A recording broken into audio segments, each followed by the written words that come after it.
Hello hi नमस्कार दोस्तों, कैसे हैं आप। आज हम जानेंगे सत्ता की साझेदारी के बारे में। सत्ता की साझेदारी क्या होती है? तो जब किसी देश की सत्ता में उस देश के अंतर्गत रहने वाले सभी सामाजिक समूहों को शामिल किया जाता है या हिस्सेदार बनाया जाता है। इस शासन व्यवस्था को सत्ता की साझेदारी कहा जाता है। सोचो, यदि किसी देश के अंतर्गत सभी लोगों को सत्ता में भागीदार नहीं बनाया जाए तो उस देश में किस तरीके की समस्या उत्पन्न हो सकती है। इस चीज को समझने के लिए हम दो देशों का उदाहरण लेते हैं। पहला है बेल्जियम और दूसरा है श्रीलंका। बात करें बेल्जियम की, तो बेल्जियम एक छोटा सा यूरोप का एक छोटा सा देश है जिसकी जनसंख्या 1 करोड़ से भी कम है। यदि बेल्जियम की जातीय बनावट की बात करें तो बेल्जियम में 59% लोग फ्लैमिश इलाके में रहते हैं और डच भाषा बोलते हैं तथा 40% लोग बेलोनिया क्षेत्र में रहते हैं और फ्रेंच भाषा बोलते हैं। शेष 1% लोग जर्मन भाषा बोलते हैं। लेकिन बात करें राजधानी बेल्जियम की राजधानी ब्रुसेल्स की, तो ब्रुसेल्स के अंतर्गत 80% लोग फ्रेंच भाषा बोलते हैं और 20% लोग डच भाषा बोलते हैं। इससे ये पता चलता है कि देश में डच भाषी लोग बहुसंख्यक एवं फ्रेंच भाषी और जर्मन भाषी लोग अल्पसंख्यक हैं, लेकिन राजधानी में फ्रेंच भाषी लोग बहुसंख्यक एवं डच भाषी लोग अल्पसंख्यक हैं। इसी चीज को लेकर के वहां पर तनाव उत्पन्न होता है। इसके मुख्य कारण क्या थे? अल्पसंख्यक फ्रेंच भाषी अधिक समृद्ध एवं विकसित थे, जबकि बहुसंख्यक डच भाषी कमजोर एवं आर्थिक रूप से पिछड़े थे। 1950 एवं 60 के दशक में फ्रेंच और डच भाषी समूह में तनाव बढ़ गया और दोनों समुदायों में टकराव का भयंकर रूप ब्रुसेल्स के अंतर्गत दिखाई देने लगा। टकराव को देखते हुए ब्रुसेल्स के नेताओं ने 1970 से 1993 के मध्य बेल्जियम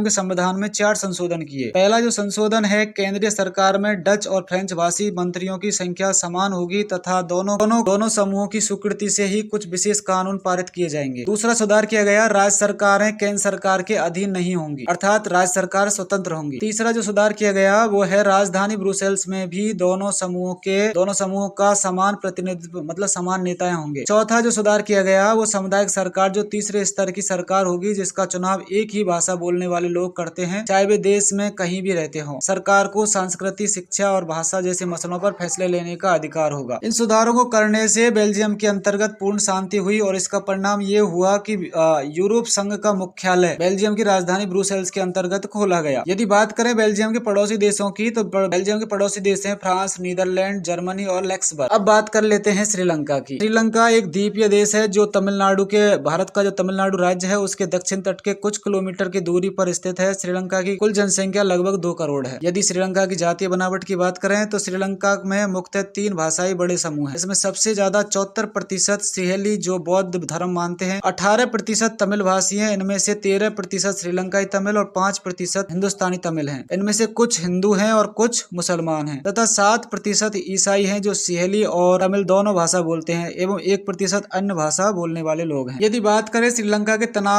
में तनाव के कारणों की, तो श्रीलंका को आजादी मिली 1948 में। इसके बाद में वहाँ का जो मुख्य समुदाय है वो है सिहेली समुदाय। उसने अपनी सत्ता पर प्रभुत्व स्थापित किया। 1956 में एक कानून के माध्यम से सिहेली भाषा को राजभाषा घोषित किया गया। इससे सभी महत्वपूर्ण क्षेत्रों में सिहेली का अधिकार हो गया और जैसे विश्वविद्यालय, सरकारी नौकरियों आदि में। तमिलों को बहुत से राजनीतिक अधिकारों से वंचित कर दिया गया। परिणाम स्वरूप तमिल और सिहेली समुदायों के बीच में संबंध बिगड़ते गए। बात करें श्रीलंका में गृह युद्ध की, तो श्रीलंकाई तमिलों को उनके अधिकारों से वंचित किया जा रहा था, तो श्रीलंकाई तमिलों ने अपनी राजनीतिक पार्टी बनाकर क्षेत्रीय स्वायत्तता एवं शिक्षा और रोजगार में समान अवसरों की मांग उठाई। इन मांगों को वहां के सत्तारूढ़ दल ने नकार दिया। 1980 के दशक तक उत्तर पूर्वी श्रीलंका में स्वतंत्र तमिल सरकार बनाने की मांग को लेकर अनेक राजनीतिक संगठन बनाए गए। परिणाम स्वरूप दोनों पक्षों में के हजारों लोग मारे गए। इस गृह युद्ध के कारण श्रीलंका की सामाजिक, आर्थिक समस्याओं का सामना करना पड़ा। सत्तारूढ़ दल ने गृह युद्ध 2009 में सेना की मदद से समाप्त कर दिया, लेकिन उसका कोई उचित समाधान नहीं निकाला। इससे ये समस्या फिर से उत्पन्न हो सकती है। तीसरे देश की बात करें जिसका नाम है लेबनान। लेबनान के बेरूत शहर में खलील नाम का एक आदमी रहता है। उसकी माँ सुन्नी मुसलमान है और पिता ऑर्थोडॉक्स ईसाई। लेबनान में जब गृह युद्ध हुआ तो उसकी समाप्ति इस शर्त पर की गई, लेबनान का राष्ट्रपति एक मेरोनाइट पंथ का कोई कैथोलिक ही बनेगा और प्रधानमंत्री सुन्नी मुसलमान बनेगा। उप प्रधानमंत्री का पद ऑर्थोडॉक्स ईसाई और संसद के अध्यक्ष का पद शिया मुसलमान को दिया जाएगा। खलील राष्ट्रपति बनना चाहता है, जो इस व्यवस्था में संभव नहीं है। बात कर लेते हैं कि भाई लोकतंत्र में सत्ता की साझेदारी क्यों जरूरी है और इसके क्या लाभ है। तो इसके लिए 2 तर्क दिए जाते हैं। एक तो दिया जाता है युक्तिपरक तर्क और दूसरा दिया जाता है नैतिक तर्क। युक्तिपूर्वक तर्क विभिन्न सामाजिक समूहों के बीच टकराव का अंदेशा कम करने के लिए, क्योंकि सामाजिक टकराव आगे बढ़कर अक्सर हिंसा और राजनीतिक अस्थिरता का रूप ले लेते हैं। और दूसरा है नैतिक तर्क। सत्ता की साझेदारी वास्तव में लोकतंत्र की आत्मा है। लोकतंत्र का मतलब ही होता है जो लोग इस शासन व्यवस्था से जुड़े हैं उसके बीच सत्ता का बंटवारा किया जाए। तो ये 2 तर्क हैं जिनके जिनकी वजह से एक लोकतंत्र में सत्ता की साझेदारी आवश्यक होती है। आधुनिक लोकतंत्र व्यवस्था में सत्ता की साझेदारी के कितने रूप हैं? तो भाई इसके 4 रूप हैं। तो पहला है